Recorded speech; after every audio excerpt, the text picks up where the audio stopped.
જય માતાજી, હું રાજપાલસિંહ જાડેજા. આજરોજ તારીખ 15/1/2026 એટલે કે જ્યારે 15મી ઓગસ્ટ 1947ના દિવસે આપણો દેશ આઝાદ થયો, ત્યારબાદ દેશમાં 562+3 એટલે કે 565 રજવાડાઓ હતા. પણ જ્યારે દેશમાં લોકશાહીની સ્થાપના કરવાની હતી ત્યારે 15/1/1948ના રોજ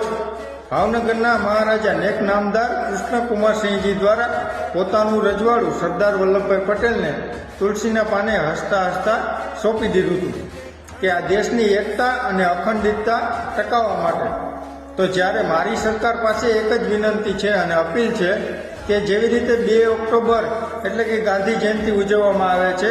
અને 14 એપ્રિલ ડૉક્ટર બાબા સાહેબ આંબેડકરની જન્મ જયંતિ ઉજવવામાં આવે છે અને 31 ઓક્ટોબર એટલે કે સરદાર વલ્લભભાઈ પટેલની જન્મ જયંતિ ઉજવવામાં આવે છે, તો આવનાર દિવસોમાં મારી સરકારને આ એક અપીલ છે કે 15/1/1948માં જ્યારે મહારાજા કૃષ્ણકુમારસિંહજીએ જે રજવાડું પોતાનું તુલસીના પાને હસતા મુખે સરદાર વલ્લભભાઈ પટેલને સોંપ્યું, તો આ દિવસને સરકારી ચોપડે ત્યાગ દિવસ તરીકે ઉજવવામાં આવે અને બધી સ્કૂલ કચેરીઓમાં જાહેર રજા રાખવામાં આવે, જેથી આવનારી જનરેશનને ખબર પડશે કે ત્યાગ દિવસ એટલે કે છે શું આ ત્યાગ દિવસ. તો આવનારી પેઢીને આનાથી માહિતગાર કરશે અને